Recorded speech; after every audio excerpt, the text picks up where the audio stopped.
Okay, good afternoon everyone. So this is your B.Ed class, second year students, MDU and CRSU के students के लिए है second year की class. So आज आपका पेपर 4B मैं कराऊंगी, ठीक है. 2 क्लासेस इसकी हो चुकी हैं. देखिए आप में से किसी ने 2 क्लासेस इसकी YouTube पे ऑलरेडी हो चुकी हैं. आज 3rd क्लास है. इसका एक बार देख लीजिए, इंडेक्स निकालिए अगर जिसने भी पहले क्लासेस नहीं ली हैं. Paper 4A and 4B 2 parts में डिवाइडेड है. जैसे कि आपकी बाकी बुक्स रहती हैं 4 यूनिट्स में डिवाइडेड रहती है ना, तो ये जब बुक ही 2 पार्ट्स में डिवाइड हो गई तो यूनिट्स भी 2 उसमें चली गई 4A में एंड 2 यूनिट इसमें आ गई हैं. इंडेक्स में देख पा रहे होंगे आप, यूनिट 1 में आपके 2 लेसन्स दिख रहे होंगे आपको. एक तो डॉक्ट्रिन ऑफ डिसिप्लिनैरिटी एंड एक paradigm shift in the nature of discipline.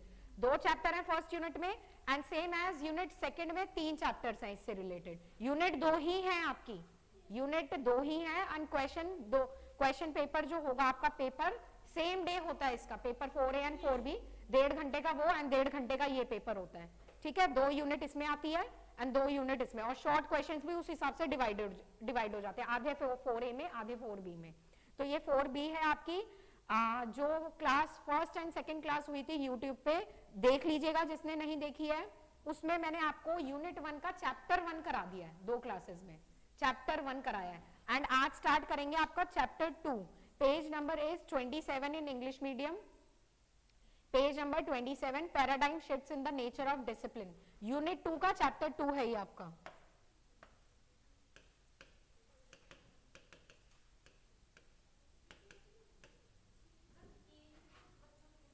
हाँ जी, नहीं आप के क्यों आप सब भी कौन और कौन है हैंड रेज करना है. एक बार इधर से जाके सर से पूछ के आओ, या मैम बैठी होंगी या वो पूछ के बताएंगे आपको किसी से. एक बार पूछ के आओ. नहीं साइड में रूम में, हाँ पूछ के आओ एक बार.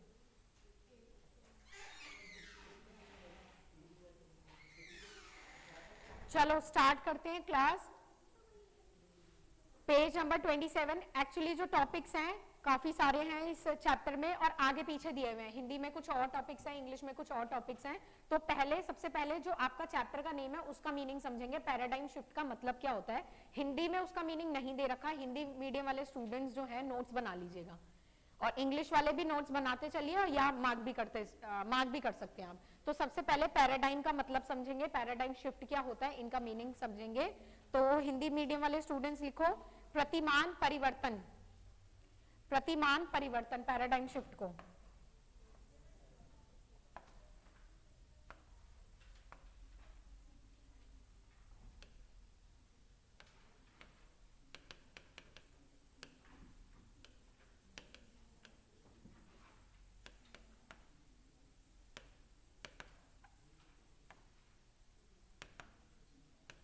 पैराडाइम शिफ्ट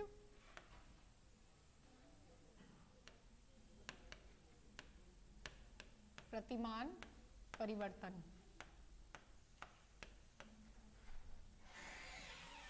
हाँ जी, क्या पता चला कर लो.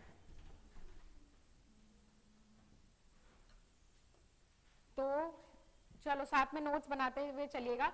पैराडाइम या प्रतिमान का मतलब क्या होता है कि एक तरीके से कुछ बिलीव या कुछ थॉट या एक तरीके से अपनी थिंकिंग, एक तरीके से अपना set of believe, set of ideas, उसको बोलते हैं पैराडाइम. मतलब हमारी सोच क्या चल रही थी.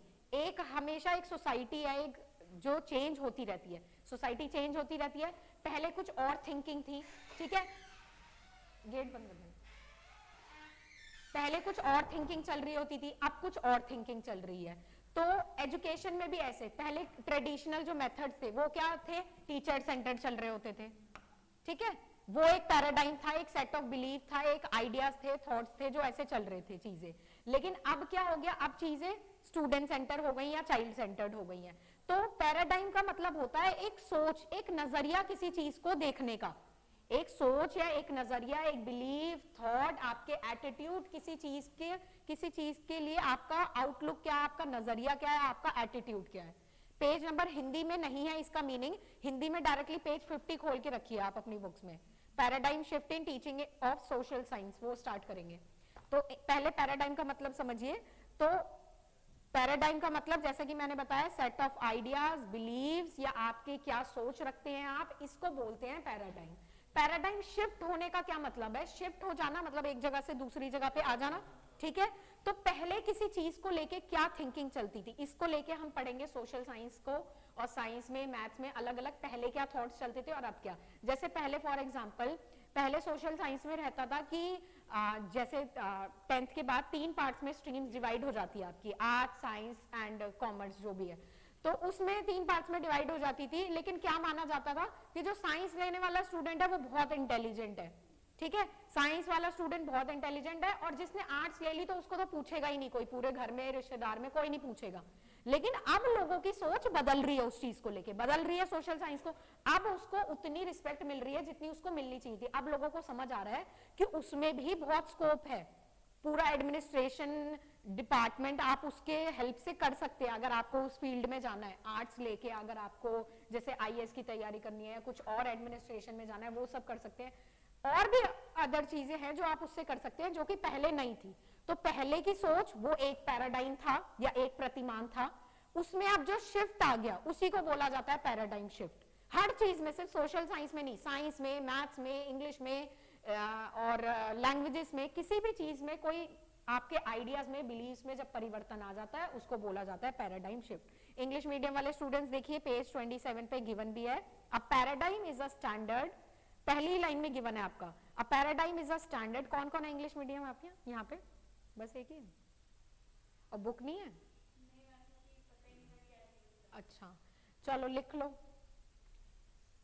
अ paradigm is a standard, perspective और सेट ऑफ आइडियाज, कि कैसे हम किसी चीज को देखते हैं, कैसे हम किसी चीज को देखते हैं, उसको बोला जाता है पैराडाइम। देन इसकी इंपॉर्टेंस गिवन है, इंपॉर्टेंस ऑफ पैराडाइम गिवन है। तो इंपॉर्टेंस क्यों है? क्योंकि समाज बदलता है, हर दिन बदलता है। पुराने पैराडाइम से चलोगे तो समाज के साथ नहीं चल पाओगे, पुरानी थिंकिंग लेके चलोगे। इसलिए आपने कईयों को बोलते हुए भी सुना होगा कि जैसे पेरेंट्स होते हैं, कई बार पुरानी थिंकिंग को लेके बैठे रहते हैं, नहीं शिफ्ट होना चाहते, नहीं बदलना चाहते, उनके भी अपनी बातें रहती हैं कुछ, आपकी भी अपनी रहती हैं, थॉट्स रहते हैं कुछ, तो वो नहीं बदलना चाहते।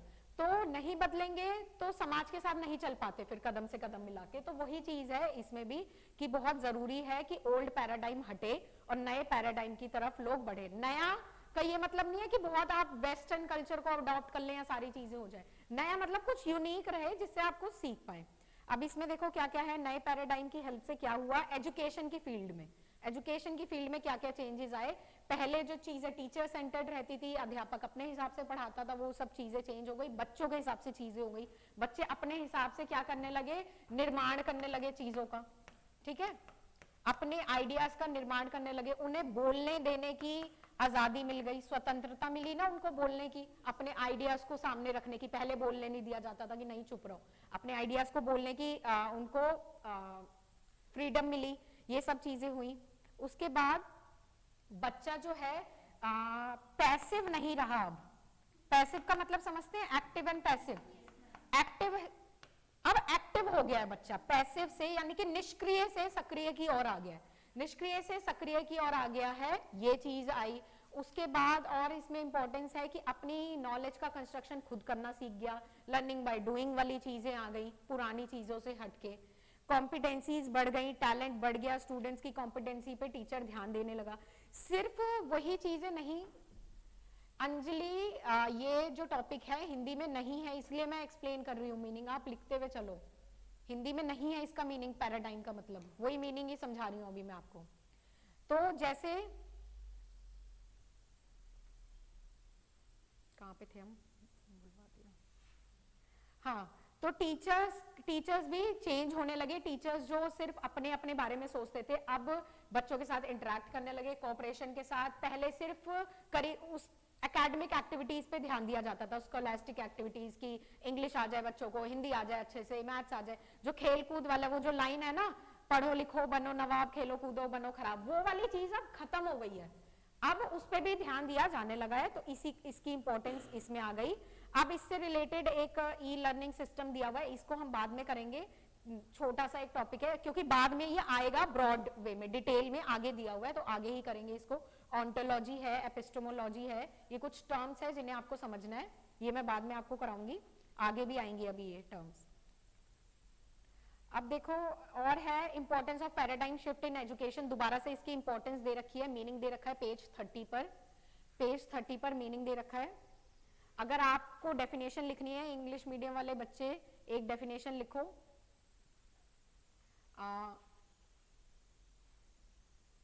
वेब डिक्शनरी के अकॉर्डिंग एक डेफिनेशन है, हिंदी वालों को भी मैं बता दूंगी डेफिनेशन अभी।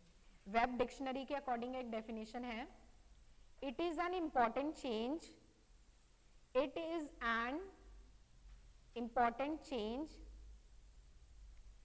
that happens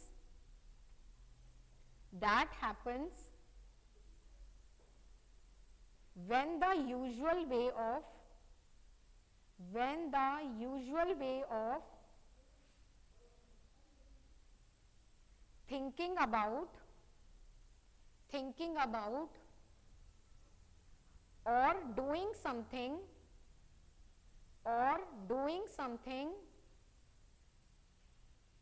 is replaced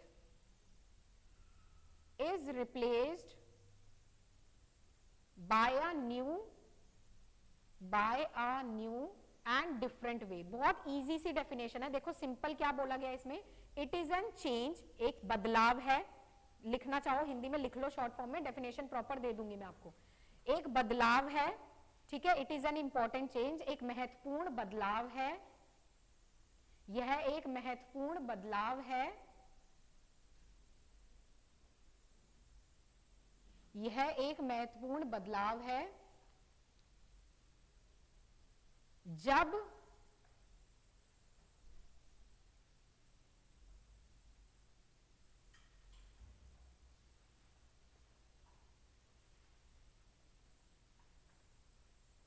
वास्तविक ढंग से सोचना, जब वास्तविक ढंग से सोचना, यह एक महत्वपूर्ण बदलाव है जब वास्तविक ढंग से सोचना या कोई कार्य करना या कार्य करने, ऐसे लिखो, या कार्य करने को नए और अलग ढंग से बदल दिया जाता है, नए और अलग ढंग से बदल दिया जाता है। यह एक महत्वपूर्ण बदलाव है जब वास्तविक ढंग से सोचने या कुछ करने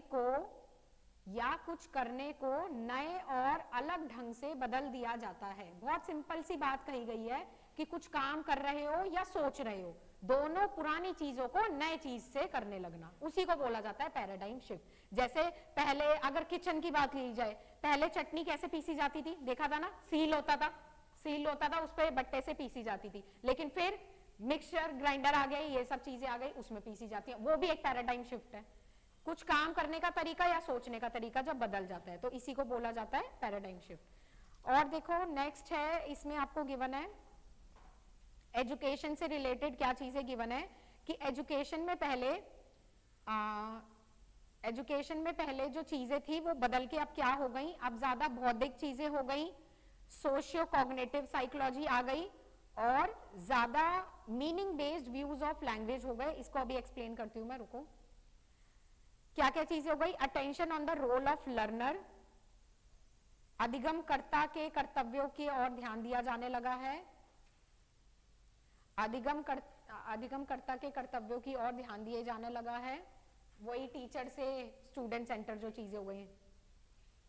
लर्निंग प्रोसेस पे ज्यादा ध्यान दिया जाने लगा है, टीचिंग लर्निंग प्रोसेस पे, शिक्षण अधिगम क्रिया पे ज्यादा बल दिया जाने लगा है, focusing greater attention on the learning process, यानी कि प्रोडक्ट जो आखिरी में प्रोडक्ट निकल के आता है ना, उस पे उससे ज्यादा ध्यान प्रोसेस में कि कैसे उस प्रोडक्ट तक पहुंचे, कि आखिर बच्चों में हमें क्या चीजें चाहिए उससे ज्यादा ध्यान कि कैसे हम वहां तक पहुंचे उस पे ज्यादा ध्यान दिया जाने लगा है। विविधता पे, डाइवर्सिटी, पहले बच्चों की डाइवर्सिटी पे नहीं ध्यान दिया जाता था, अब विविधता पे ध्यान दिया जाने लगा। विविधता का क्या मतलब है? सभी तरीके के बच्चे जिसमें सम्मिलित हो, जैसे चिल्ड्रन विद स्पेशल नीड्स आ गए, ठीक है। गर्ल एजुकेशन पे बहुत ध्यान दिया जाने लगा। अगर कोई शेड्यूल कास्ट का है, शेड्यूल ट्राइब का है, ओबीसी से बिलोंग करता है, कोई हैंडीकैप्ड है, कोई डिसेबल्ड है, लर्निंग डिफिकल्टीज है, जितनी भी तरीके की विविधता है सब पे ध्यान दिया जाने लगा है, जो कि पहले नहीं दिया जाता था। मीनिंग पे ज्यादा ध्यान दिया जाने लगा, यानी कि अर्थ पे, चीजों के अर्थ समझने पे ज्यादा ध्यान दिया जाने लगा है। रोट लर्निंग हट गई है। रोट लर्निंग यानी कि रट्टा जो लगाते थे, रट्टे वाली चीज हट गई है, मीनिंग पे ध्यान दिया जाने लगा है। और लर्निंग को यानी कि अधिगम को कैसा देखा जाने लगा है? लाइफ लॉन्ग प्रोसेस, जीवन पर्यंत चलने वाली क्रिया। लर्निंग को आप कैसे देखने लगे हैं? जीवन पर्यंत चलने वाली प्रक्रिया की। लर्निंग से रिलेटेड टॉपिक फर्स्ट ईयर में किया था ना, एक पूरी यूनिट थी पेपर 3 में, तो वही है कि लर्निंग से रिलेटेड जितने भी चेंजेस आ गए हैं वो इसी की वजह से आए, पैराडाइम शिफ्ट की वजह से।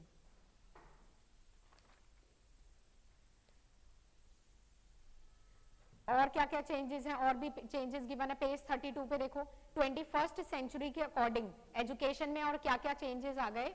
लर्नर को ऑटोनॉमी मिल गई। ऑटोनॉमी यानी कि फ्रीडम, एक तरीके से लिख लो पॉइंट्स को, हिंदी मीडियम वाले स्टूडेंट्स लिखते चलो। स्वतंत्रता मिल गई। ये सब जो अभी कर रहे हैं पॉइंट्स, ये सब उन्हीं के हैं पॉइंट्स कि एजुकेशन की फील्ड में क्या क्या चेंजेस आ रहे हैं। लर्नर को यानी कि अधिगमकर्ता को ऑटोनॉमी मिल गई, थोड़ी सी फ्रीडम मिल गई। वो अपना सेल्फ असेसमेंट भी कर सकता है, स्व मूल्यांकन भी करता है, स्व आकलन भी करता है कि क्या वो कैसे वो पढ़ पा रहा है या नहीं पढ़ पा रहा है, या उसको क्या डिफिकल्टी आ रही है। लर्नर को बोलने दिया जाने लगा है, ठीक है, उसकी प्रॉब्लम्स को समझा जाने लगा है। नेक्स्ट है कोऑपरेटिव लर्निंग। कोऑपरेटिव लर्निंग यानी कि सहयोगात्मक अधिगम। कोऑपरेटिव लर्निंग हो गई है इसी पैराडाइम शिफ्ट की वजह से। कोऑपरेटिव यानी कि आपस में मिलकर जब हम कोई चीज करते हैं, आपस में मिलकर ग्रुप एक्टिविटीज इससे प्रमोट होती हैं, ठीक है। ग्रुप एक्टिविटीज प्रमोट होती हैं, बच्चों के अंदर कोलैबोरेशन आता है, एक दूसरे के साथ मिलके काम करने की क्षमता आती है। इससे और क्या सीखेंगे? भाईचारा सीखते हैं इससे बच्चे, एक दूसरे के प्रति रिस्पेक्ट यानी कि आदर भाव आता है इन सब चीजों की वजह से, जो सेकंड पॉइंट कर रहे हैं कोऑपरेटिव लर्निंग। तो ये काफी सारी चीजें बच्चों के अंदर फिर डेवलप होती है, लैंग्वेज वगैरह इसी के थ्रू अच्छे से डेवलप होने लगती है। नेक्स्ट है थर्ड पॉइंट इसमें, करिकुलर इंटीग्रेशन यानी कि पाठ्यक्रम को इंटीग्रेट करना यानी कि मिलाना, एक तरीके से जोड़ना साथ में।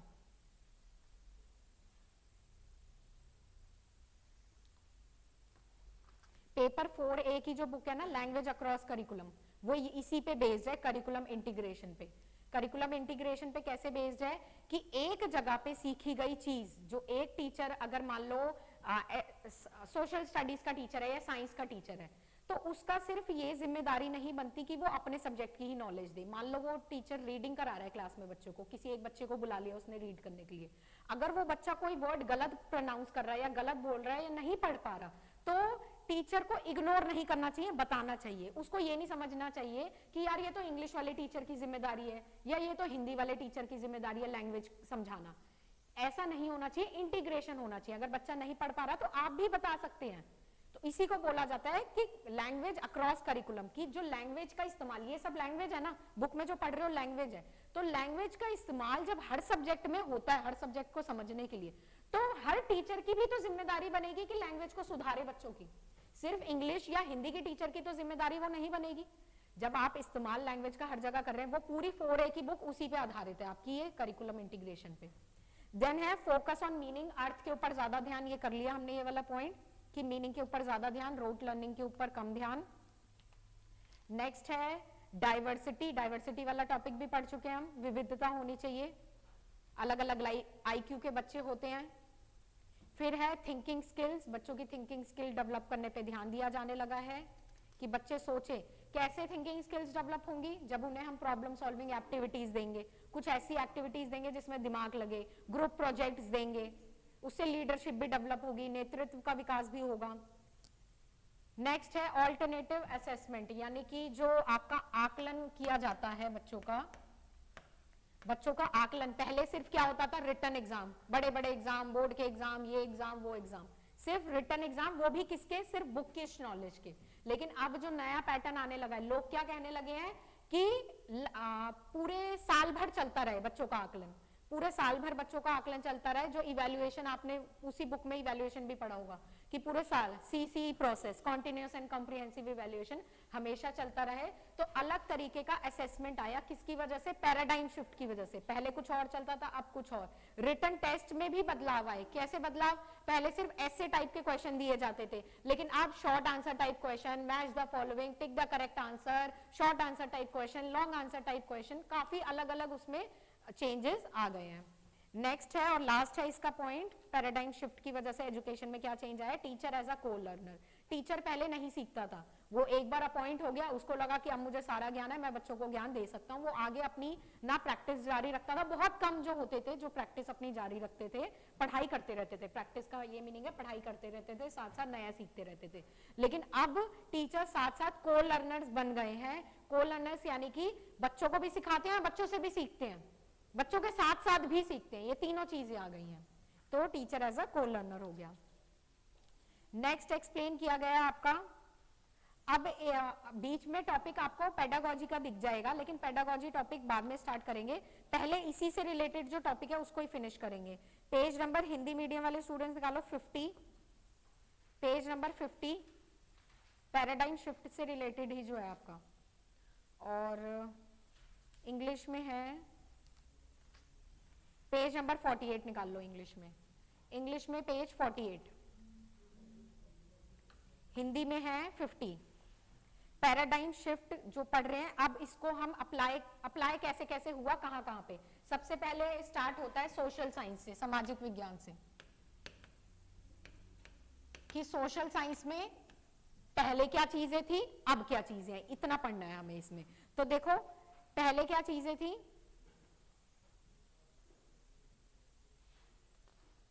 धारणाएं, पेज नंबर 51 पे दिख रहा होगा, सामाजिक विज्ञान के संबंध में धारणाएं, यानी कि पहले क्या अजम्पशंस थे। पहले ये अजम्पशंस थे, सबसे पहला कि ये अनयूजफुल सब्जेक्ट है, इररेलेवेंट सब्जेक्ट है, ये समझा जाता था। इररेलेवेंट यानी कि अनुपयोगी सब्जेक्ट है, बिल्कुल यूजलेस सब्जेक्ट है, ये समझा जाता था पहले, सबसे पहले कि ये यूजलेस सब्जेक्ट है। इंग्लिश में भी यही चीज लिखी होगी आपको। देखो पेज 48 पे, misconceptions about the social science and as school subject, पहली लाइन में लिखा है popular perception of social science is that it is a useless subject, ये समझा जाता था।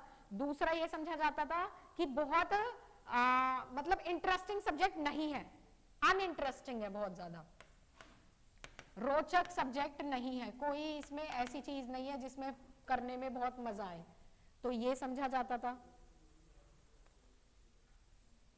और थर्ड पॉइंट, इसमें ये समझा जाता था कि ये सिर्फ वीक स्टूडेंट्स पढ़ते हैं, वीक स्टूडेंट्स, क्योंकि इंटेलिजेंट तो क्या पढ़ रहे हैं, साइंस, तो ये समझा जाता था ये तो सिर्फ जो कमजोर बच्चे हैं, कमजोर बच्चे हैं वो ये पढ़ेंगे, क्योंकि इंटेलिजेंट तो सारे साइंस में है। और इसमें क्या समझा जाता था कि ये सिर्फ इंफॉर्मेशन का आदान प्रदान है, सूचनाओं का आदान प्रदान, एक्सचेंज ऑफ इंफॉर्मेशन है, सिर्फ एक्सचेंज ऑफ इंफॉर्मेशन, सूचनाओं का आदान प्रदान करने के लिए काम आता है। नेक्स्ट है, इसमें सिर्फ रोट लर्निंग हो सकती है, रोट लर्निंग यानी कि रटना, सिर्फ रटना हो सकता है इसमें, ये समझा जाता था। नेक्स्ट है रोट लर्निंग के बाद कि इसको पढ़ने के बाद कोई एम्प्लॉयमेंट यानी कि रोजगार नहीं मिलता, नो एम्प्लॉयमेंट, नो एम्प्लॉयमेंट, कि इसको पढ़ने के बाद कोई भी रोजगार नहीं मिल पाएगा।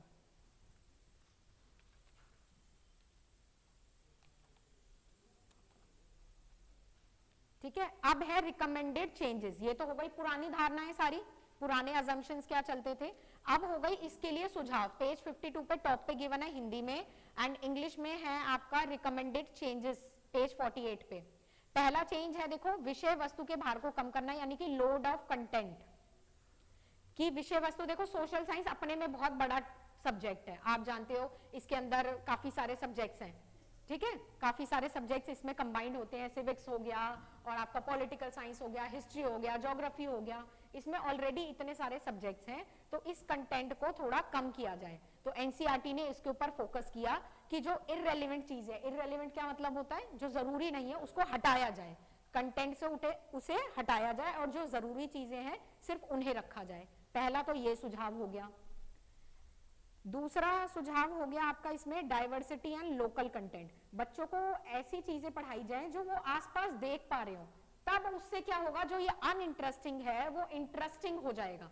जब आसपास की चीजों के बारे में, खुद के बारे में वो जानना पसंद करेंगे ना, तब उन्हें वो अनइंटरेस्टिंग से इंटरेस्टिंग हो जाएगा। और ये जो रोट लर्निंग है ना, वो रोट लर्निंग हट जाएगी, समझना। यहाँ इसकी जगह क्या आ जाएगी, अंडरस्टैंडिंग डेवलप होने लगेगी, समझ डेवलप होने लगेगी। रट्टे क्यों लगाते थे यार, रट्टे इसलिए लगाए जाते थे जैसे हिस्ट्री में, क्यों, क्योंकि हमें मतलब नहीं है यार, उस टाइम तो हो गई जो चीजें, लेकिन उसको आज के कंटेक्स्ट में जोड़ के पढ़ाओगे जब, तो उसमें बच्चों को मजा आने लगेगा। तो वही है कि रोट लर्निंग से अंडरस्टैंडिंग की तरफ चला जाएगा।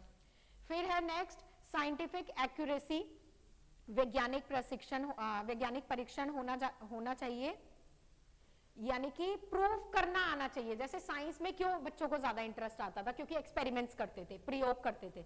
इसमें भी बच्चों को प्रयोग वाली चीजें सिखाओ। कैसे सिखा सकते हो, जैसे आपने इन्हें बताया कॉइन्स के बारे में, हिस्ट्री से रिलेटेड, कि पुराने ऐसे सिक्के होते थे या खुदाई में से ये चीजें निकली, उनको ले जाके दिखाओ ना, फील्ड ट्रिप्स कराओ उससे रिलेटेड, तो इंटरेस्ट अपने आप बिल्ड होगा उसमें। तो यही है, वैज्ञानिक परीक्षण कराओ, तभी तो वो मानेंगे कि ऐसी चीजें होती थी, तभी तो वो मानेंगे कि ऐसी चीजें होती थी। नेक्स्ट है जीवन मूल्यों का समावेशन, यानी कि ये है फिफ्थ। इंग्लिश में 5 पॉइंट्स हैं, फोर्थ वाला हिंदी में नहीं है। फिफ्थ वाला देखो, इंटर रिलेशनशिप अमंग सब्जेक्ट्स। अच्छा, इसमें है सब्जेक्ट्स का, और इसमें है जीवन मूल्यों का समावेशन, वैल्यूज, लाइफ स्किल्स का समावेशन होना चाहिए।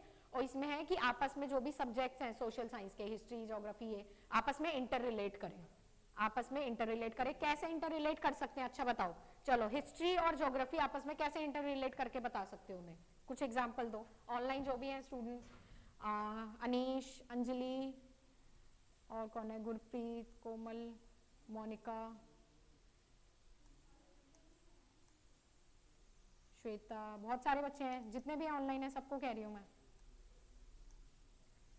कोई भी 2 सब्जेक्ट का कैसे समावेशन कर सकते हो आप, सोशल साइंस के किसी भी 2 सब्जेक्ट को उठा लो, कैसे, जो ये पॉइंट है ना इसमें समावेशन का, इंटर रिलेशनशिप अमाउंट सब्जेक्ट्स, कैसे करोगे इंटर रिलेट?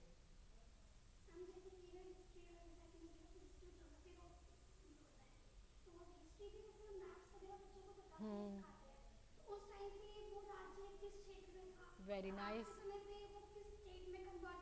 Very good.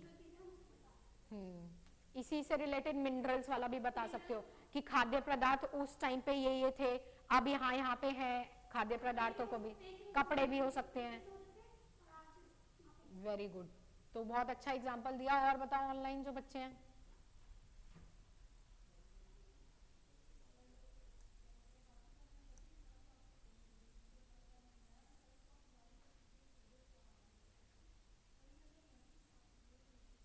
बताओ बताओ, एक ही बच्चे को पता है एग्जांपल सिर्फ? हाँ जी, कैसे?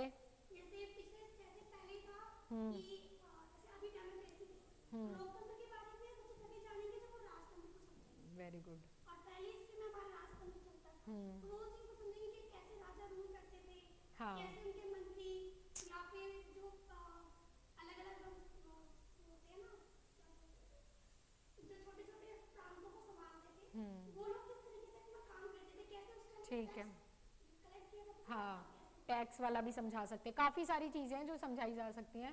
बताओ जल्दी से ऑनलाइन वाले बच्चे, सोचो कुछ, इतना सारा पढ़ा दिया ना, पैराडाइम शिफ्ट समझ आ गया, क्या चेंजेस आ रहे हैं वो समझ आ गए, बस मैंने एक एग्जांपल ही तो पूछा है, कैसे आप कंबाइन करोगे?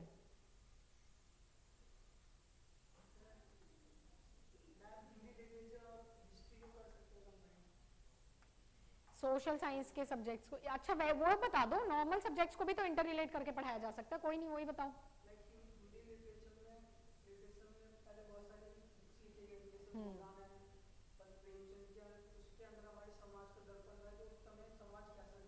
ठीक है,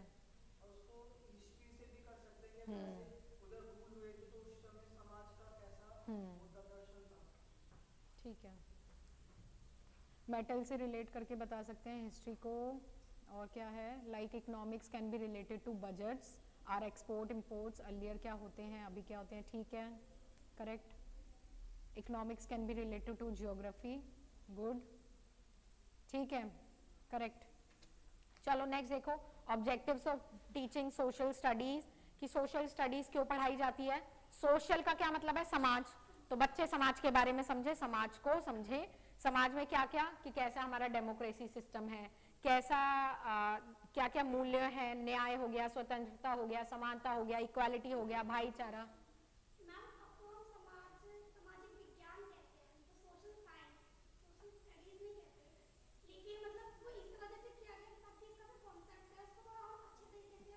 सोशल स्टडीज भी बोल लेते हैं कभी कभी, लेकिन साइंस भी बोला जाता है। हाँ,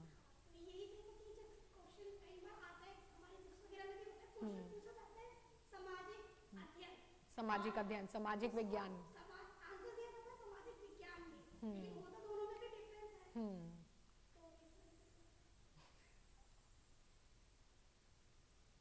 चलो तो देखो क्या है, समाज को समझने के लिए समझाया जाता है, समाज को समझने के लिए जैसे पॉलिटिकल साइंस में सारी पॉलिटिक्स से रिलेटेड चीजें होती हैं, प्रेसिडेंट का रूल कैसा होता है, प्राइम मिनिस्टर का रूल कैसा होता है, खुद की ड्यूटीज क्या है, खुद के राइट्स क्या है, हमारे कर्तव्य क्या है, इन सब के बारे में पढ़ाया जाता है, तो वो हमें पॉलिटिकल साइंस से पता लगेगा। और क्या समाज को, ज्योग्राफी, ज्योग्राफी हमें बताता है क्षेत्रफल और क्षेत्रों के बारे में बताता है, कहाँ पहाड़ है, कहाँ नदियां हैं, कहाँ खनिज पदार्थ है, ये इन सब चीजों के बारे में। तो समाज को ही तो समझ रहे हैं इन सब चीजों से हम, इकोनॉमिक्स से आर्थिक व्यवस्था समझ पाते हैं, कैसे हमारी इकोनॉमी चल रही है हमारे देश की, उन सब चीजों को समझ पाते हैं। तो दैट इज फर्स्ट पॉइंट, ये हो गया आपका समाज को समझना हो गया। और क्या क्या उद्देश्य हो गए, देखो प्राथमिक स्तर पे और इस पे आपके माध्यमिक स्तर पे, एलिमेंट्री लेवल पे और प्राइमरी लेवल पे अलग अलग ऑब्जेक्टिव्स होते हैं। जैसे कि प्राइमरी लेवल पे कभी आपने सोशल साइंस की बुक नहीं देखी होगी, क्यों? क्योंकि वो क्या है, ईवीएस है। उस फेज में आपने सुना होगा ईवीएस होती है, एनवायरमेंटल स्टडीज चलता है उस पीरियड में। सोशल साइंस इंट्रोड्यूस होता है ऑलमोस्ट 6th क्लास से, जो सब्जेक्ट्स तीनों आपके इंट्रोड्यूस होते हैं 6th क्लास से। पहले जो साइंस और सोशल साइंस है वो दोनों इसी में कंबाइंड चलता है। तो प्राथमिक स्तर पे क्या है कि बच्चों को छोटी छोटी चीजें समझाना, आर फैमिली, माय नेबरहुड, हमारे घर के आसपास क्या है, हमारी स्कूल की जिम्मेदारियां क्या है, और ये छोटी छोटी चीजें प्राइमरी लेवल पे, ठीक है। और रोल्स क्या है, अलग अलग प्रोफेशंस के बारे में चैप्टर्स होता है कि डिफरेंट प्रोफेशंस क्या क्या करते हैं। और क्या क्या चैप्टर्स होते हैं प्राइमरी लेवल पे ईवीएस में, ट्रीज के बारे में, फॉरेस्ट के बारे में, फूड एंड शेल्टर के बारे में, क्लोथिंग के बारे में, आग कैसे आई, फेस्टिवल्स के बारे में, हाँ हाँ हाँ जी, सिटीज के बारे में। तो छोटी छोटी चीजें प्राइमरी लेवल पे जो उद्देश्य होते हैं सोशल साइंस के, वो छोटे छोटे ही होते हैं। हाँ, सराउंडिंग्स के बारे में, वेरी नाइस। और माध्यमिक स्तर पे वही चीजें बढ़ जाती है ब्रॉड लेवल पे, जो हम नेबरहुड लेवल पे बच्चों को पढ़ा रहे थे अभी तक, वो थोड़ी ब्रॉड प्रोस्पेक्टिव में आ जाती हैं वो सारी चीजें। तो ये उद्देश्य हो गए। नेक्स्ट है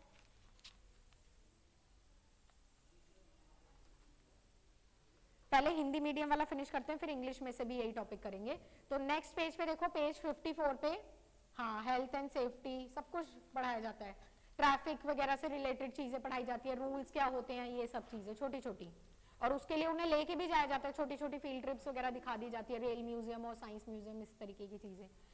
सामाजिक विज्ञान शिक्षण के उपागम, देखो क्या क्या उपागम है आज के जमाने में, कि सबसे पहले बच्चे के अंदर खोज करने की प्रवृत्ति को प्रोत्साहित करना, यानी कि सर्च एबिलिटी जो उनके अंदर आती है ना, सर्च करने की क्षमता उनके अंदर डेवलप करना, कि कुछ ना कुछ नया खोजते रहे, कि ये चीज ऐसी है तो ऐसी क्यों हो रही है, ये चीज ऐसी है तो ऐसी क्यों हो रही है। वाद विवाद और परिचर्चा यानी कि डिबेट, किसी भी चीज को लेके डिबेट स्किल्स उनके अंदर होनी चाहिए। और फिर है वास्तविक अनुभवों से जोड़ना, यानी कि इंटर रिलेट करना, relate with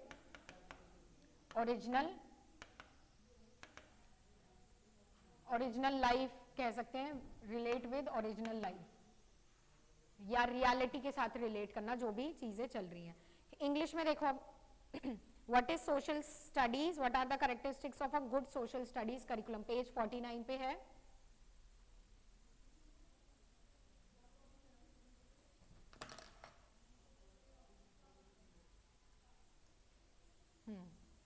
teaching of social studies पहला आ गया, मीनिंगफुल होनी चाहिए बच्चों की। मीनिंगफुल का क्या मतलब है, बच्चों के एज के अकॉर्डिंग, उनके इंटरेस्ट के अकॉर्डिंग और जो बच्चों की जरूरतें हैं उस अकॉर्डिंग होनी चाहिए। कुछ ना कुछ उन्हें एक्सपीरियंस मिलता रहना चाहिए।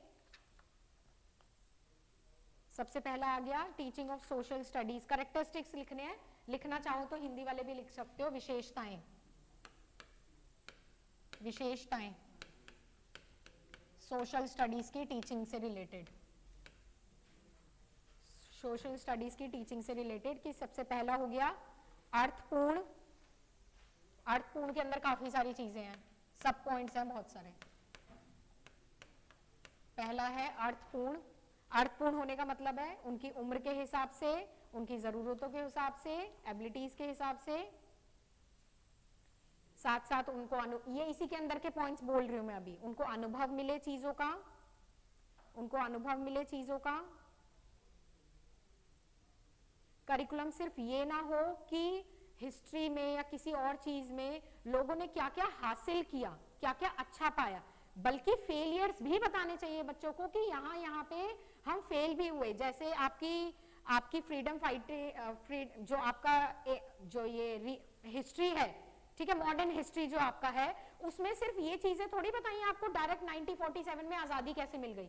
सारी चीजें एक्सप्लेन हुई है ना कि इतनी बार आंदोलन हुए, फिर वो बंद भी हुए आंदोलन, फिर लोगों की हत्या भी हुई, आत्महत्या करी लोगों ने फेलियर्स के चक्कर में।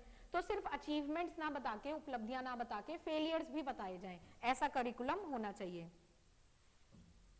और क्या होना चाहिए, बच्चों को इंटरेक्ट करने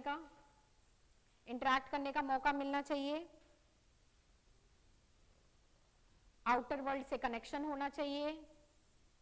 ये सब आ गया अर्थपूर्ण वाले के अंदर।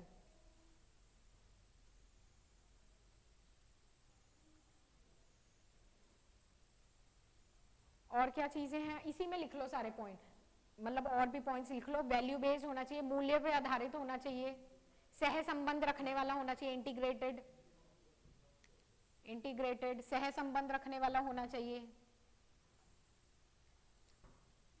सह संबंध वही जो आपने एक्सप्लेन किया, आपने बताया था ना आप लोगों ने, वही है सह संबंध। थिंकिंग का विकास हो, उनके अवलोकन क्षमता का विकास हो, अवलोकन यानी कि ऑब्जर्वेशन स्किल्स का विकास हो। बच्चे सृजनात्मक बने, यानी कि क्रिएटिव।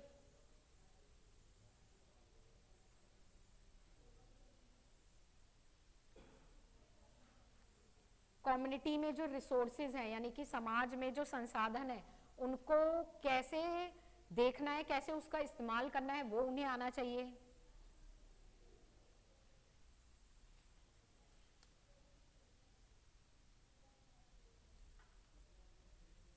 और क्या होना चाहिए, वैल्यू बेस्ड में आ गया आपका, यानी कि मूल्यों पे आधारित, कि हर प्रोफेशन की रिस्पेक्ट करनी आनी चाहिए बच्चों को। हर कल्चर की, ये वाला पॉइंट जरूर लिख लेना, हर कल्चर की भी रिस्पेक्ट उन्हें आनी चाहिए। हर कल्चर की रिस्पेक्ट आनी चाहिए। अपनी खुद की जो कर्तव्य हैं, सामाजिक कर्तव्य हैं, उनका पालन करना आना चाहिए। न्याय प्रिय होना चाहिए, यानी कि लव फॉर जस्टिस होना चाहिए बच्चे के अंदर, ये डेवलप करना है हमें, लव फॉर जस्टिस।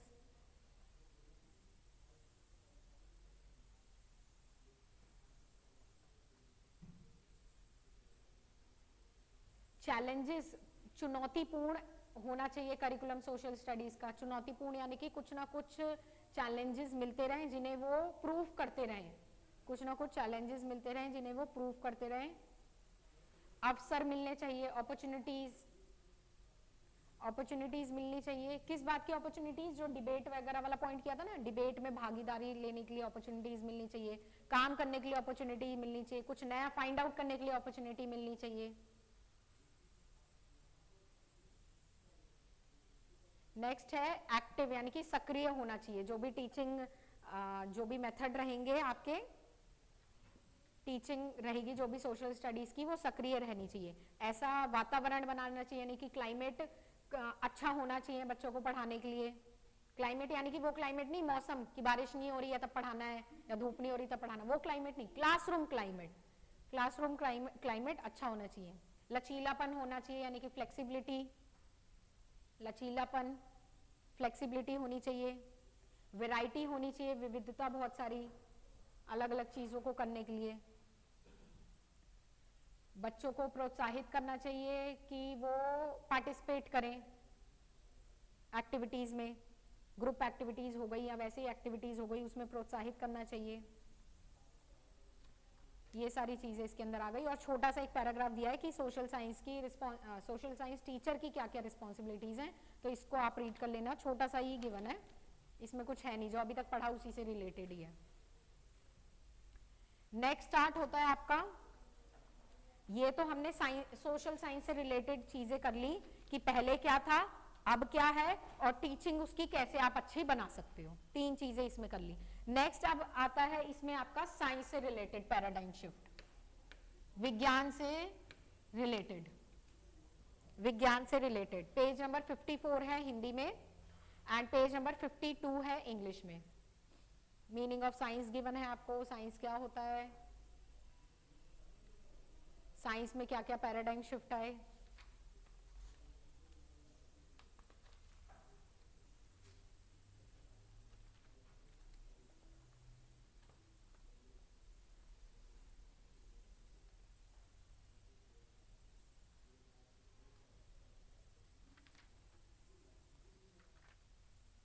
देखो हिस्टोरिकल बैकग्राउंड देखो पहले टीचिंग साइंस कि पहले साइंस कैसे पढ़ाया जाता था।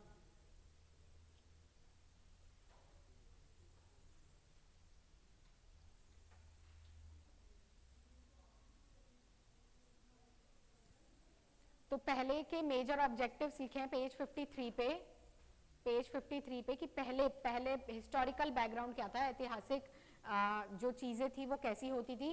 पहले सिर्फ इसलिए पढ़ाया जाता था कि बच्चों को उनके जो इन्वायरमेंट है आसपास का, बायोलॉजिकल इन्वायरमेंट और फिजिकल इन्वायरमेंट, उसके बारे में नॉलेज हो सके, नॉर्मली बस उतना पढ़ाया जाता था।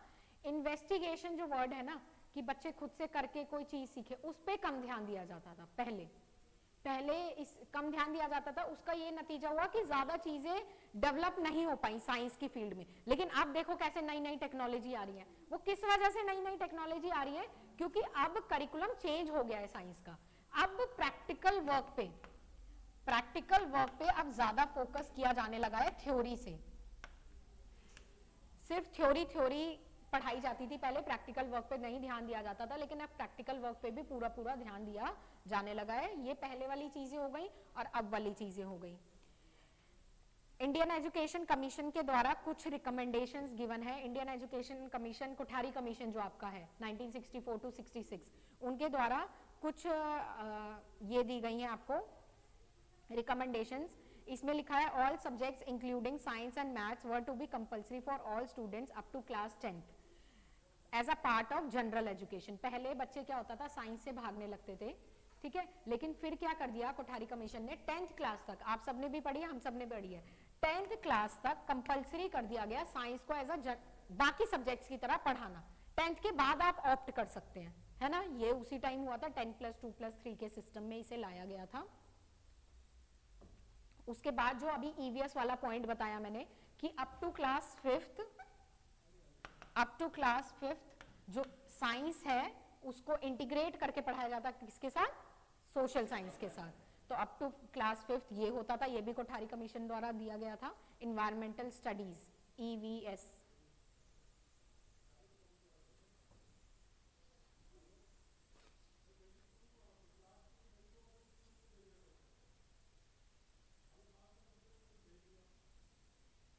फिर है वही वाला पॉइंट प्रोडक्ट और प्रोसेस वाला, कि साइंस में प्रोसेस पे ज्यादा ध्यान दिया जाए, प्रोडक्ट जो बनेगा वो बनेगा ही, प्रोसेस पे कि काम कैसे हो रहा है, कैसे चीजें हो रही हैं, उस पर बहुत ज्यादा ध्यान दिया जाए।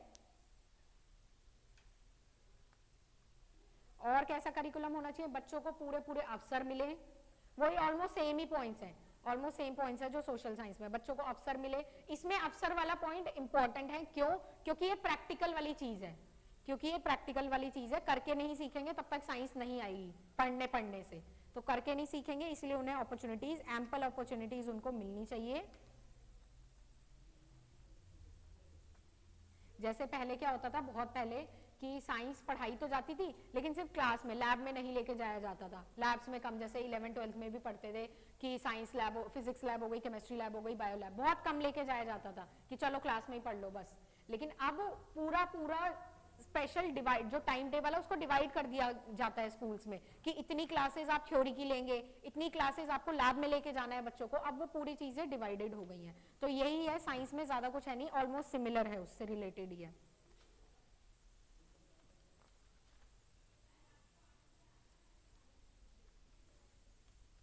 हिंदी मीडियम वाले स्टूडेंट्स देखो, आपको ये पॉइंट मिल जाएंगे जो अभी बताया ना 10 तक वाले, और ये वाले पेज 56 पे, पेज 56 पे।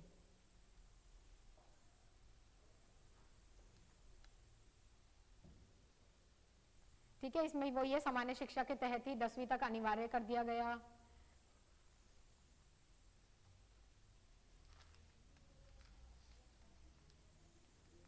अब इसमें से आपको करना है, पेज 59 पे आ जाओ हिंदी मीडियम वाले स्टूडेंट्स, जो पॉइंट करने हैं। विज्ञान शिक्षण में निम्न समस्याएं क्या क्या रही हैं, क्या क्या आ रही हैं अभी, या क्या क्या पहले थी। आधारभूत समस्याएं यानी कि problems related to science teaching. पहला आ गया आधारभूत संरचना की कमी, यानी कि जो बेसिक चीजें होनी चाहिए स्कूल में साइंस के लिए वो नहीं थी। कई स्कूल्स साइंस पढ़ा तो रहे थे 11 12 में, लेकिन उनके पास लैब फैसिलिटीज ना होना, प्रॉपरली लैब अगर है, लैब के नाम पे अगर एक कमरा बना दिया तो उसमें केमिकल्स ना होना केमिस्ट्री लैब में, या केमिकल्स हैं पुराने पड़े हुए हैं भाई, टीचर टच ही नहीं करने देते, लैब असिस्टेंट जो होते हैं ना टच ही नहीं करने देते, या बायो लैब है तो बायो लैब के नाम पे एक कंकाल लटका हुआ है, उस तरीके की चीजें होती थी। तो आधारभूत संरचना की कमी यानी कि मिनिमम जो इंफ्रास्ट्रक्चर है वो नहीं था, ये है पहली समस्या। दूसरा है अतिरिक्त संसाधनों की कमी, संसाधनों यही रिसोर्सेज प्रॉपरली ना होना। जैसे देखो इसमें एग्जांपल दिया गया है, कुछ औजार जैसे हैंडलेस, चुंबक, कैंची, पेन, चाकू, टॉर्च, लाइट, ये तो बहुत ही ज्यादा आधारभूत है, इतना भी ना होना तो वो हो गया। पुस्तकों की कमी प्रॉपरली, क्योंकि साइंस एक बुक से नहीं पढ़ा जा सकता, एक छोटी सी बुक जो इशू होती है उससे नहीं पढ़ा जा सकता, रेफरेंस बुक का होना बहुत जरूरी है। जैसे इसमें मेंशन है उससे रिलेटेड वोकैबुलरी बुक होनी चाहिए, क्योंकि साइंस की टर्म्स अलग होती हैं, या तो आप टर्म समझाओ बच्चों को लिखवाओ, या तो उससे रिलेटेड एक वोकैबुलरी बुक होनी चाहिए, शब्दकोश एक होना चाहिए, इंसाइक्लोपीडिया होनी चाहिए, बच्चे नई नई चीजें सीखे। और कई सारी बुक्स आती है, एक है फैक्ट्स की एक बुक आती है, उसमें बहुत अच्छे अच्छे फैक्ट्स गिवन है, वो बच्चों को फ्री टाइम में कराए जाएं, वो भी साइंस से रिलेटेड बुक्स आती हैं। फिर है पुस्तकों की कमी हो गया, संसाधनों की अवमानना हो गया, यानी कि बच्चों को प्रॉपर अपॉर्चुनिटीज नहीं मिलती। जो बच्चे जिन बच्चों की कॉपी तो अच्छी है, बहुत अच्छी राइटिंग लिखते हैं और बहुत अच्छी अच्छी चीजें हैं, चीटिंग करके पेपर में भी कर देते हैं, उनको तो प्रॉपरली टीचर अफसर दे देती थी। लेकिन जो बच्चे ना, कई आपने देखे होंगे स्कूल में, या देखोगे कि कई बच्चे काम करने में इतने एक्सपर्ट नहीं होते, कॉपी मेंटेन नहीं रहेगी, लेकिन साइंस में दिमाग बहुत तेज चलता था, ये चीजें मैं कैसे कर दूं, ये मैं कैसे कर दूं, नई नई चीजें बनाते रहते थे। तो वो क्या होता था, उस टाइम टीचर इस बात को नहीं समझती थी और टीचर सिर्फ उन्हें ही अपॉर्चुनिटी दे देती थी जो कि ज्यादा उन चीज, ज्यादा कॉपीज वगैरह और इन सब चीजों में अच्छे रहते थे। नेक्स्ट, इससे रिलेटेड क्या क्या चीजें करी जा सकती हैं इन समस्याओं को दूर करने के लिए। देखो जो समस्या है, सर बस एक मिनट, बस एक मिनट, हाँ हाँ बोल दिया सर, सर बस एक मिनट, क्लास चल रहा है। तो देखो जो जो समस्या है उसी से जुड़े समाधान होंगे। पहला हो गया कि संदर्भ से जोड़ना, रिलेटेड करके पढ़ाएं, गतिविधि पे एक्टिविटी बेस्ड हो, जो भी साइंस एजुकेशन हो। जो संसाधन नहीं थे, समस्या क्या थी, संसाधन नहीं थे, संसाधन उपलब्ध कराए जाएं। पाठ्य पुस्तक नहीं थी, पाठ्य पुस्तक उपलब्ध कराई जाए। इंफ्रास्ट्रक्चर नहीं था, इंफ्रास्ट्रक्चर उपलब्ध कराया जाए। तो जो जो समस्या होती है वही समाधान में पॉइंट्स बन जाते हैं। तो नेक्स्ट क्लास में और आगे कंटिन्यू करेंगे, ठीक है। आई होप आपको समझ आई होगी क्लास। तो नेक्स्ट क्लास में आगे कंटिन्यू करेंगे, जब भी आपकी देखते हैं नेक्स्ट, जब भी इस सब्जेक्ट की क्लास लगेगी। आज थर्ड क्लास है इस सब्जेक्ट की, 2 क्लास ऑलरेडी हो चुकी है, उसको आप अटेंड कर लेना, जिसने नहीं की यूट्यूब पे आपको मिल जाएंगी। Okay, thank you everyone. एक मिनट सकूं सर, इसको करना, वो रिकॉर्डिंग बंद और वो हो गई।